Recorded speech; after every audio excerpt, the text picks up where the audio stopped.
I am Ripper the Clown, the unpredictable cartoon character come to life from Ripper the Clown Show on YouTube.com. And I'm here today with episode number 2 of Ripper the Clown's Brush with Greatness podcast. Now, if you haven't heard episode number 1, check out my other videos on YouTube. Episode number 1 features a rare, unpublished, unheard until this very day interview with TV icon Al Lewis, aka Grandpa Munster, the late great Al Lewis. Now, this was the very last interview that Al Lewis did in his life. It was recorded just a couple months before he passed away, and it's a real bittersweet interview for me. The quality is not great because his health was in such bad shape at the time. And, if you're a pop culture devotee like Ripper the Clown or a big fan of the Munsters TV show, I think you'll really appreciate this interview, even though the quality is far from perfect. So check out my other videos for Brush with Greatness number 1 featuring Al Lewis, aka Grandpa Munster. And continuing the trend that I started with episode 1, wherein I will be publishing unheard interviews from my past celebrity interviews. Episode number 2 is following that trend. And with episode number 2, we have, again, an unpublished interview, this one from 2001 with WWF Superstar William Regal. Now, this interview was conducted before the WWF dropped the F and became WWE, and it was conducted at the 2001 Brian Pillman Memorial Show in Cincinnati, Ohio. Now, before we get into the interview with William Regal, I just want to comment on a couple of things. If you've seen my stand-up comedy routine, live or on video on Ripper the Clown Show, you know that I do a pro wrestling promo style of comedy, and I'm always really happy when people come up to me and they recognize that. And I'm also really happy when people come up to me and they recognize that the symbol on my shirt, the trademark shirt of Ripper the Clown, is Brian Pillman's Rogue symbol. Now, if you like my shirt, you can get one on barbershopwindow.com. They offer it in a regular t-shirt and a tank top. And it's kind of a rare shirt, so I always like to give Barbershop Window the plug in case somebody wants to get their own Rogue shirt. And, people always seem to ask me, once we start talking about pro wrestling, they always ask me who my top few favorite wrestlers are. And I'll answer that question right now. I'll give you the top 3, and there's actually 4 guys in there. Okay, so number 1 is Jake the Snake Roberts. Number 2 is a tie between Matt Bourne, a.k.a. Doink the Clown, and Brian Pillman. And number 3 on that list of Ripper the Clown's favorite wrestlers is the subject of today's interview, Steven/William Regal.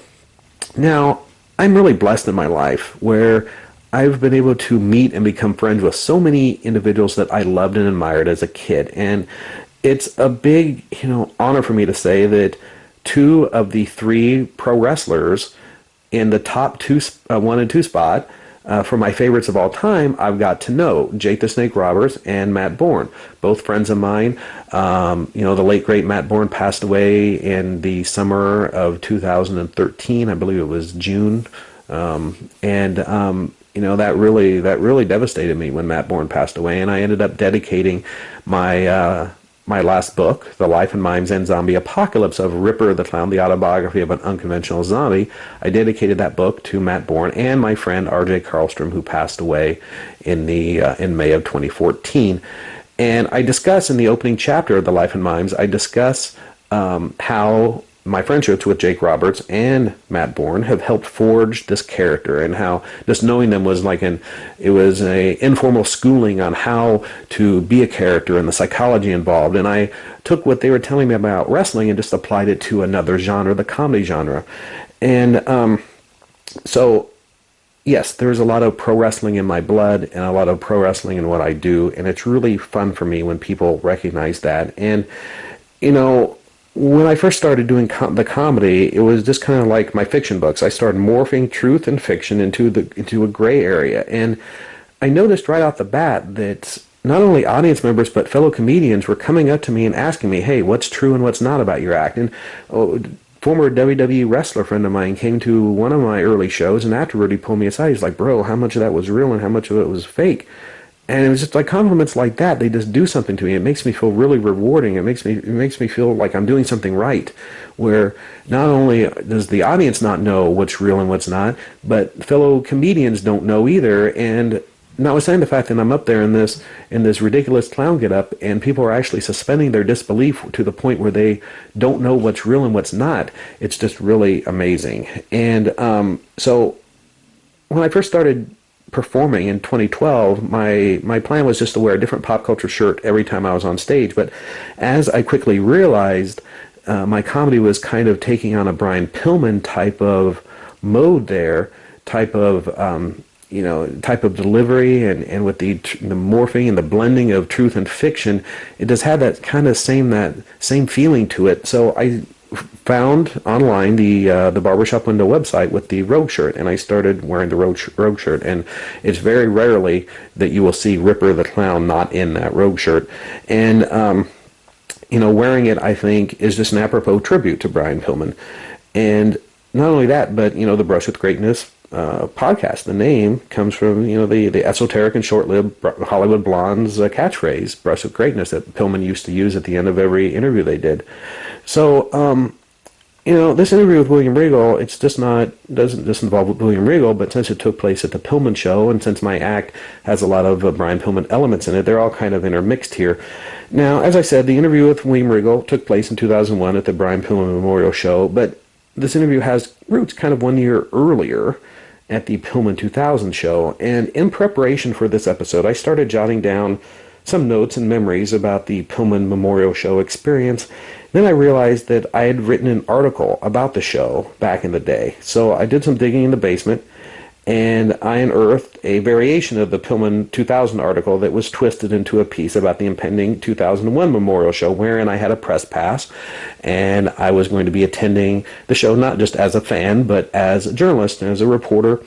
And before we get to the William Regal interview, I want to share with you what I wrote in 2001 about the Pillman Memorial Show, generally speaking, and but specifically in relation to this interview, the amazing match that William Regal had at the 2000 edition of the Brian Pillman Memorial Show with the late Chris Benoit. So here's what I wrote in 2001 about the Brian Pillman Memorial Show. Truly, it's hard to believe that the Pillman 2000 show occurred over 1 year ago. With the 2001 edition this week, I decided to write a retrospective on last year's event, which was, in actuality, probably the greatest pro wrestling show I've ever attended. I honestly feel as though I can write an extensive book about my experiences in the years 1999 to 2000, and the Pillman 2000 show would be one of many chapters. First, it's an interesting realization that, in fact, many of today's pro wrestling fans have probably never even watched a Brian Pillman match. Many of today's fans probably never even seen the loose cannon persona that made him so famous in the late 90s. Many of today's fans probably only know about the Hollywood Blondes through pictures and occasional references in WOW magazine. Many of today's fans probably don't even remember the time Pillman made Bobby Heenan say the dreaded F word during a live broadcast of the Clash of Champions. Many of today's fans probably don't even remember the infamous, controversial, and now legendary Pillman 9mm segment on Raw. However, in the process, to the fans who watched every Brian Pillman match and for those who, for whatever reason, never did, Brian Pillman has taken on a cult-like, legendary, icon-esque status. And while the WWF has seemingly forgotten about Pillman, aside from occasional brief references, one thing that keeps the memory of Brian Pillman alive is the annual Brian Pillman Memorial Show. But in the same line of thinking, many fans probably believe that the Pillman Show is simply the name of an event versus paying homage to one of pro wrestling's fallen heroes. My trek to Pillman 2000 was at first a confusing one. However, it quickly evolved into a road trip with two friends. We started off early in the morning, and probably like most early summer college road trips, we left with absolutely no directions. None. Our destination was some college campus in Cincinnati, Ohio, and surely that wouldn't be hard to find. Not difficult at all. I need to retract that last statement because it was a mess to find. We arrived at the show colossally late, but once we did arrive, all the stress of the trip just vanished from our souls because we had entered pro wrestling heaven. Inside the Armory, hundreds of fans congregated around a plethora of wrestlers to get photos taken with their favorites for $10 each, with all the proceeds going to the Brian Pillman Memorial Fund. After milling around a bit, I ventured outside and around back where the wrestlers were arriving. I found an obscure stairwell and ventured to the top, where I spotted Chris Benoit. And while I was promptly asked to leave by security, I still got Chris Benoit's autograph. I rarely listen to security. Melanie Pillman, Brian Pillman's widow, approached at the same time, and she started talking with Benoit. I got Melanie Pillman's autograph too, again to the chagrin of security. Atmosphere-wise, and that instant with security aside, this show was the most unique, fan-friendly environment I've ever experienced, and event-wise, it was one of the best wrestling cards I've ever seen. However, shortly after the show started, I knew I had to put my acute shyness aside and talk with the girl sitting a mere few feet away from me. Now, this girl was not only absolutely beautiful, but she had an aura about her that told me she was something special. And honestly, I can't remember who spoke to whom first, but by the halfway mark, we were both talking, and we talked throughout the show, and talked and talked and talked. And I really don't remember much about the matches before or after the Chris Benoit match because, well, I was too busy talking to this beautiful girl. But what I do remember watching is an absolutely awe-inspiring match between Chris Benoit and William Regal. The Regal-Benoit match was unquestionably the best match I've ever seen in my life. And truly, I have never seen a crowd react to a match in that fashion before. The fans seemed to be part of the match, and after the contest was over, the standing ovation was an unbelievable sight. It was deafening. The crowd was into this match like no other. Every move, every reversal, everything about the match, the fans just ate it up. It was as if they realized, like myself, that they were witnessing something extremely special. The fans' reaction to Regal surprised me. Now, I've always been a huge mark for William Regal, and have been since his days as Lord Steven Regal in WCW. However, I always felt as though Regal was an underappreciated, underrated commodity by every wrestling company he worked for and the fans alike. This night was different, however. Chants of Regal, Regal, Regal, and the reaction when the two stood, arms raised at the conclusion, reinforced the following notion. It may take years, it may take decades, but sooner or later greatness will be acknowledged, and that theory held true that night because William Regal's greatness was acknowledged at the Brian Pillman Memorial Show in Cincinnati, Ohio. This year, a Regal-Benoit rematch was scheduled. However, it was canceled due to Benoit's unfortunate surgery. An interesting point of irony, had the 2001 event taken place when it was originally scheduled this past May, we would have seen the epic rematch. It has been suggested, however, that we will probably see the rematch at the 2002 edition. But, if my opinion counted, I would vote to leave that match alone in regards to future Pillman main events. My logic is, it's like remaking a classic film. It can't be done. Before we left the Pillman 2000 show, I learned the girl's name was Courtney. I gave her my email, however, I didn't know if I'd get a response. She said she'd never emailed before, so I simply wasn't sure. The next day, when I groggily checked my email, there was a message, and it was the first of many. And now, over 1 year later, approximately 800 emails later, subsequent phone calls, and a few trips to Ohio, I am honored and thankful to call Courtney one of my closest friends. After the Pillman show ended, after the arena cleared out, and after I said my goodbyes to Courtney and her family, we returned to the dark stairwell that I had previously been asked to vacate when I met Melanie Pillman and Chris Benoit. Like I previously indicated, I rarely listen to security. At the top of the stairs, however, this time we were met by Eddie Guerrero, Dean Malenko, and Perry Saturn, who were all in the process of leaving for the evening. Seconds later, we once again had security's attention. "We've got marks in the staircase," one of them yelled.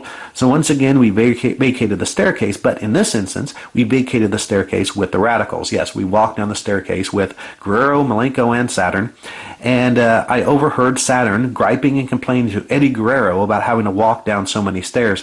He was pretty pissed off, and it was pretty cool and pretty funny.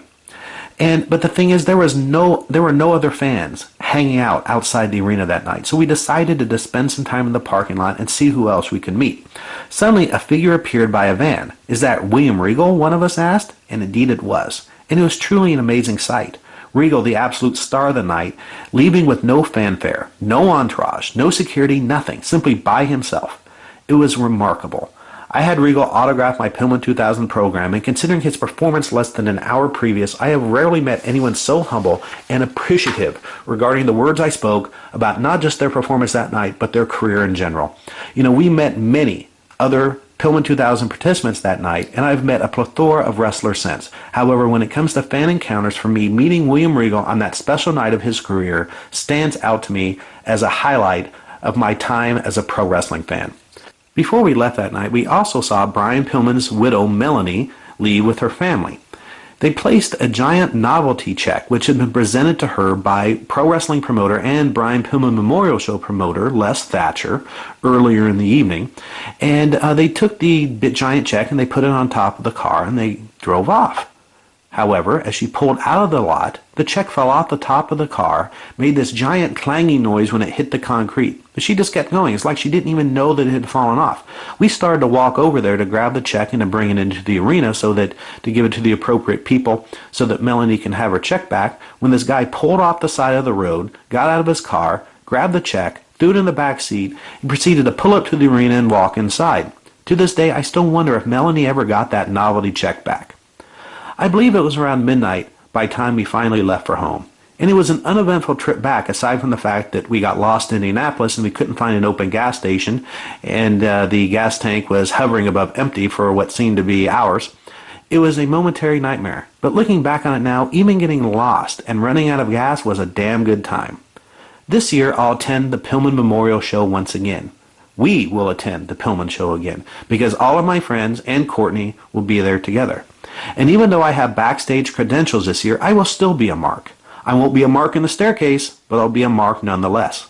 I will always be a mark for matches like Chris Benoit and William Regal. I will always be a mark for humble greats like William Regal. I will always be a mark for beautiful girls with that special radiant aura who happen to sit next to me at wrestling events. I will always be a mark for long road trips with no directions. I will always be a mark for long road trips with friends. I will always be a mark for getting lost in Indianapolis and almost running out of gas. And I will always be a mark for Brian Pillman wherever he may roam. It's me, contemporaneous Ripper the Clown. I'm back, and man, that article I just read to you is from 14 years ago. I cannot believe so much time has gone by. It just blows my mind away. And yet all those memories are just still so vivid. It's just really hard for me to just grip my mind around the fact that over a decade has passed since that show and since that article was written. And I'm going to tell you, I was a pretty damn good writer back then. You know, I'm not trying to toot my own horn here, but that article was pretty freaking impressive, and especially during an era that I generally consider my writing to have sucked. So, reading that article, it was really good for me to relive it and to see it that I actually had some talent back then. And, that last paragraph where I talk about being a mark for Pillman and wherever he may roam, it just brought chills to my body. It really did. It was just really powerful and deep article for someone who was pretty new to writing at the time. And, a few things that I mentioned in that article still hold true today. Number one, fans being unfamiliar with Pillman's work. Most of the current fans probably have no idea who Pillman is.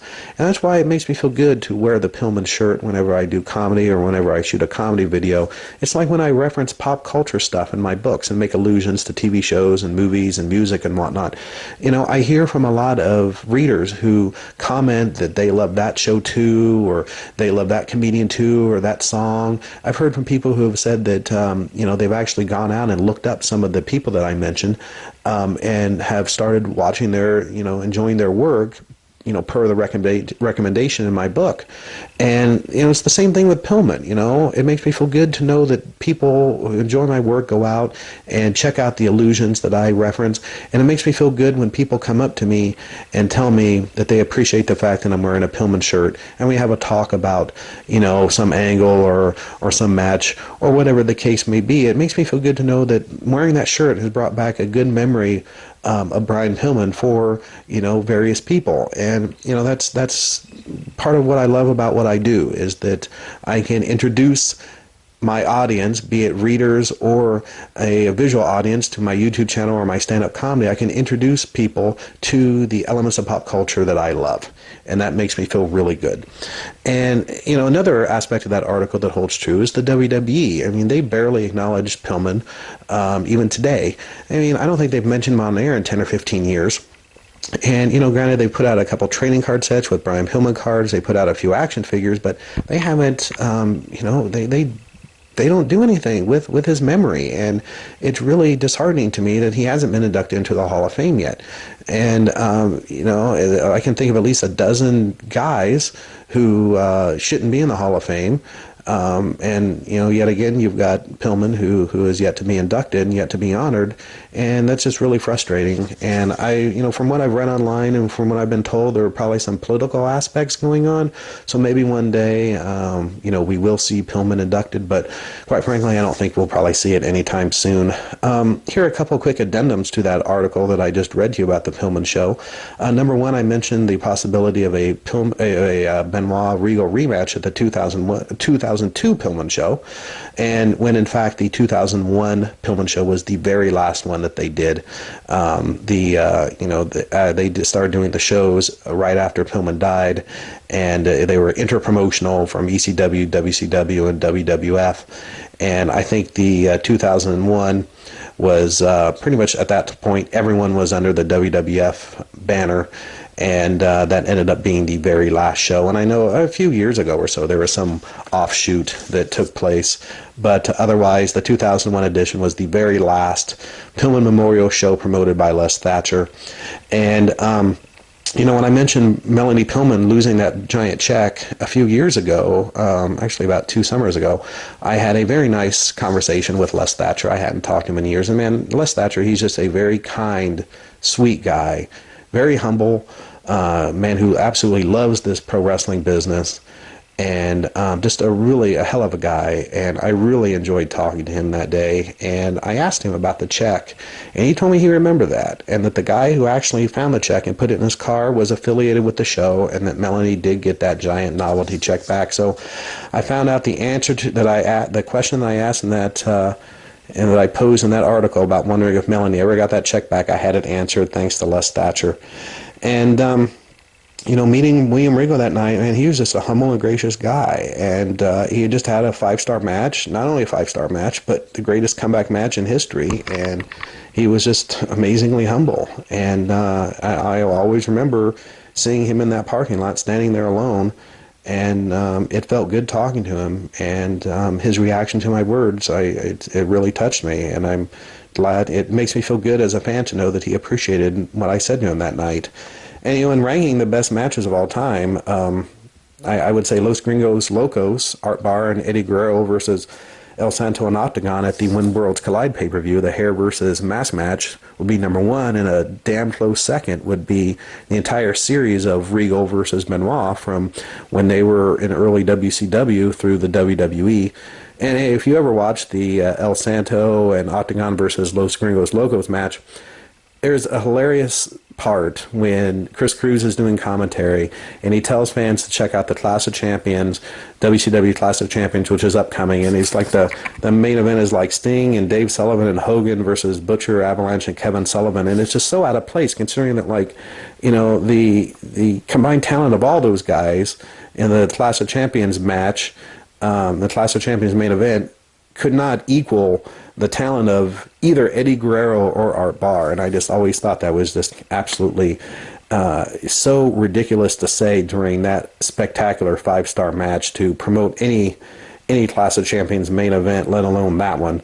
But if you haven't seen the Los Gringos match or any of the Benoit Regal matches, for God's sakes, go out there and find those matches and watch them, because they are absolutely amazing. And all the Regal Benoit matches were gold, absolute gold, all 5-star, just organic, superlative displays of wrestling. And being at Pillman 2000 Live was different than seeing that match on tape, because it's out there. WWE put it out, and I know Les Thatcher's group sold tapes to benefit the Pillman family. And it's not that I'm saying it's not a 5-star clinic on tape, but being there live was just a special moment in time. The crowd's energy was palpable, it was tangible, and I've never felt that kind of magic in any wrestling show before and after. And I remember the feel and the smells and the sounds of being in that arena during that Benoit Regal match, and the crowd's reaction had just slowly built and built, and then from move to move until the fans were so into this match that you could just feel the crowd's reaction reverberating through your body. It was just surreal. I've never felt so connected to a match,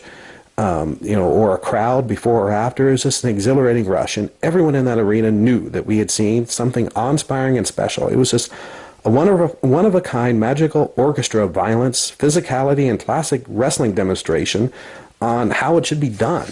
And it's just you don't see matches like that. You don't see matches like that ever anymore. And so flash ahead to my attending Pillman 2001, and as I said in the article, all the people I mentioned in that article, the friends and Courtney, and we were all there. And at this time around, though, I had a press pass. And before heading to the press room, I ran into William Regal and Bobby Eaton, who were just watching the show, and that was kind of a surreal, neat experience. I mean, you don't see many, you don't attend many shows where names like that are just, meandering around and watching the show with the fans. It was kind of cool. And I talked to Regal, and I asked him about doing an interview, and he said that I need to contact the office, but moments later, I would actually get to interview Regal because I would run into him back in the press room. Now, Regal was the only guy I wanted to interview that day, and I was in the press room. I was actually taking some photos of Tammy Sunny Sitch, and something happened with my camera, and the film got ate up, and I was very frustrated. I was trying to change film. She, I think, got annoyed that I was over there messing with my camera, and she just abruptly left. And I was pulling the film out of my camera, probably cussing to myself, and I looked up and I saw Regal. And everyone flocked over to him and started asking him questions, and I had my tape, my little tape recorder with me. So I remember throwing my camera in my bag and just saying, screw it, and I just headed over there to Regal. And I wanted to ask Regal about Brian Pillman because, of course, I knew they were tight. I knew they were buddies. And, I mean, what else would you ask a great like William Regal about when he was attending a show that was honoring his dear departed friend? And I didn't think I'd have the chance to ask the question because there were a lot of people milling around asking questions, and I figured that someone would ask it before I could, and it just didn't happen. A lot of these guys were just asking questions about WWF storylines, and quite frankly, it was just kind of annoying to me. I'm thinking, man, like, you should be asking him some really cool questions, and you guys are just blowing and asking him about, the WCW versus WWF angle. And so finally, in between all the silliness, I asked William Regal about his favorite Brian Pillman memory. And this is the interview for the Ripper the Clown podcast number 2, Brush with Greatness number 2. Now, keep in mind, we're about to hear the interview. Finally, after all of this introduction, which I'm sure that you all enjoyed thoroughly. But you're about to hear the interview, and I want to preface it with this. We were in a press room that was in a large balcony that kind of surrounded the arena. It was like a big circle. So you could actually look over the balcony and see the arena. So I say that because when you listen to this, you are going to hear William Regal talking to all these reporters, but you're also going to hear guys bumping in the ring. You're going to hear the audience yelling. You're going to hear the ring announcer because the show is going on simultaneously. So, granted, the quality of this interview is much better than it was in the Al Lewis interview from Brush with Greatness number 1. But that said, you are still going to hear some bumping and some yelling and some ring announcing. But what I can say is that I listened to this interview the other day, and once again, it really brought me back to a different period of time in my life, and it just felt like I was right there again. So I present to you, after, once again, a very long introduction, Ripper the Clown's Brush with Greatness, episode number 2, interview from 2001, with the absolute great William Regal.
Otherwise, my style, I love doing the tags with like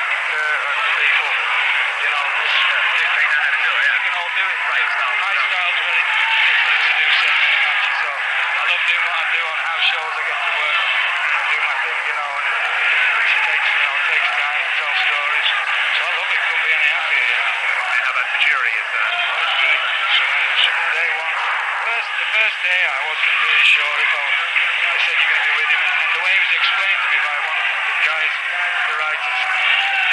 I said I wasn't happy because I thought it was going to be like Inspector Clouseau kind of thing. I said I'm funny enough without making me funny. You don't have to make me funny. I can be, honest. What you want, and I'll make it funny. And then I spoke to Vince, and he said, no, it's not like that at all. We just from day one, I just let him. He doesn't feed off. I feed off him. I just let him do what he wants, and I just feed off him. So how much English does he actually speak? He understands very well. He always speaks when he wants to. And how much Japanese do you understand? No, it's not the slightest bit. But, it clicks and we would just work good together.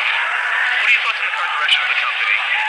The Alliance WWF angle, and how long can you play it out? Where do you go from there?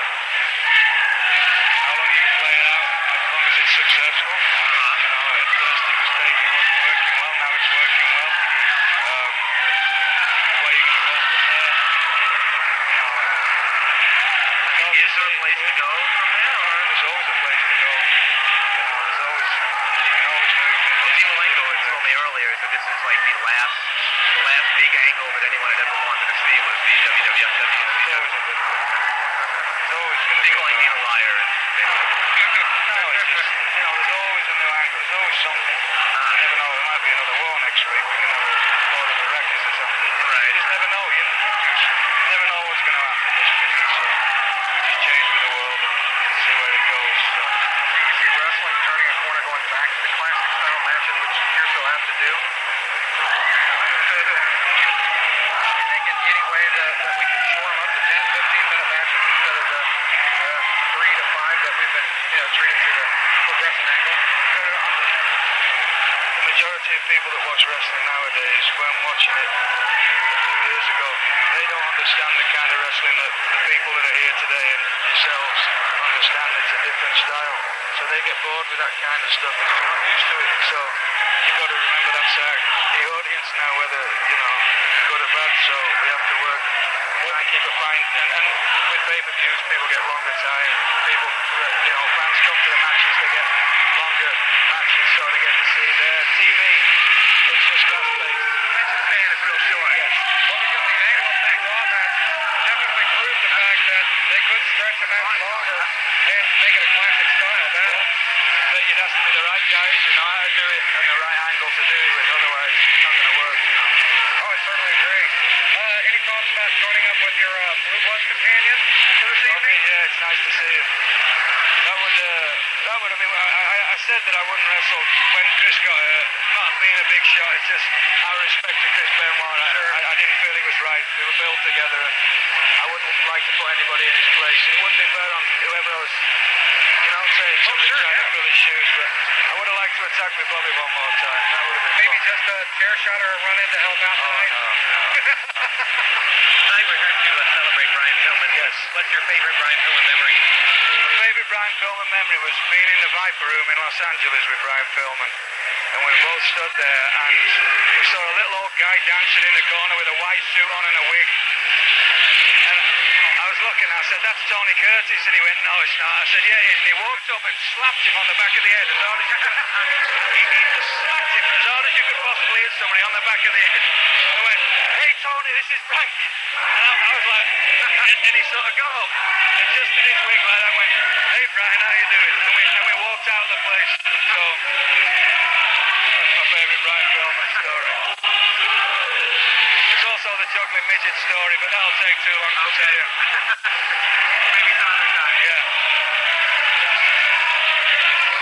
Yeah. I have to say about William Regal, and you can kind of tell in that interview, he is a really funny guy. Like, he is a very sly, precise, devilishly funny human being, and I just absolutely love whenever the WWE has allowed him to do comical stuff. It's just absolute gold. And I love how, like, he could be like the hardcore villain, but at the same time he could be really funny and really ridiculous and kind of poke fun at himself, and it's just really kind of endearing. I remember a few years ago they did this deal where on Raw where Regal kissed Zack Ryder on the cheek, and it was only on air for like 6 or 7 seconds or something like that, but it was like the absolute highlight of that 3 hours of Raw. Those 6 seconds with William Regal blew everything else away. And there's no wonder that William Regal is doing comedy now, and I'd love to see a show. I know he's doing it seems like exclusively in the UK. I really hope that he starts doing the comedy in the US because I'd love to attend. Ripper the Clown would be front row center, let me tell you. And so, after doing that interview with Regal at Pillman 2001, in the press room, other guys came out for interviews. Ricky Steamboat was there, and there were others, and no disrespect to any of them, but I left because it's like I couldn't get any better than having just spoke to William Regal, even if it was just for a few seconds. And so that was the last interview that I did, the first and only that I did that day. It was like, hey, I can't get any better than this, so I'm going to go out and enjoy the show, and that's what I did. And, the Regal Benoit match, I think it was really cool in that interview how he says that he, didn't want to wrestle anyone else out of respect to Chris Benoit that night because, that match, as I said earlier, was a classic wrestling demonstration. It was a clinic. And I've heard that for a while WWE showed that match, had their students watch it over and over. And, it was a groundbreaking match. And I just think it was really cool that William Regal appeared that night but didn't want to wrestle anyone but Benoit. And that to me shows... despite what Benoit did later in his life, obviously, some respect there and integrity. And it reminds me of something that I would do in relation to certain aspects of my life. So I really, when I see somebody has integrity like that, and I kind of share that same type of integrity, it makes me feel even better about enjoying them as a fan. And, again, especially when you meet somebody and they treat you nice, it makes me respect them more as a fan, as William Regal has, through all the incidents and encounters detailed in this podcast. And, I exchange occasional emails with Mrs. Regal, Chris, and Brian Pillman's daughter, Brittany. And, Brittany was obviously one of the kids in that walking to the car that night who took off, and when the big check fell off, and they left it there in the parking lot. So that's kind of interesting that we've, kind of met via the internet. And, both are gracious and sweet ladies, and I'm blessed to know them both, albeit again over the internet. And, I remember telling Brittany how my Ripper the Clown attire was a tribute to her dad, and it felt good for me as a performer and an admirer of her dad, and as a fan of her dad, to have her appreciate what I'm doing. And, I also pay tribute to William Regal in my act, using various nuances and phrases. And, it's important for me to do, to pay homage to the people who I admire and respect as performers. And so I want to give, at the end of this podcast, I want to give a special hello to Chris, Mrs. Regal, and to Brittany Pillman. Thank you both for your friendship and support over the past few years. And this concludes Brush with Greatness podcast number 2. Podcast number 3 will more than likely include the interview that I did with Marilyn Munster, also known as Pat Priest. It was a really fun interview with her, and she was just a delightful lady, and I'm really looking forward to sharing that interview with you. And in the interim, I want to invite you guys to check out my book on Amazon, The Life and Mimes and Zombie Apocalypse of Ripper the Clown, the Autobiography of an Unconventional Zombie. That book is a comedy zombie novel. It redefines and spoofs the zombie genre. It's won 6 international literary awards, so please check it out. And also, peruse my pop culture comedy channel here on YouTube. I have an eclectic mix of comedy videos, including a lot of pro wrestling videos. There are a couple Brian Pillman videos up there, a lot of various wrestling videos. So I think that if you enjoyed this podcast, you will enjoy checking out some of my pro wrestling comedy videos. And I also invite you to support this channel. If you go to my channel link, there'll be a little button there on the side that says support this channel. If you want to throw me some bodacious bread, that would be greatly appreciated. So, as concluding this podcast number 2, I have to say to you that I am Ripper the Clown, and your brush with greatness is over.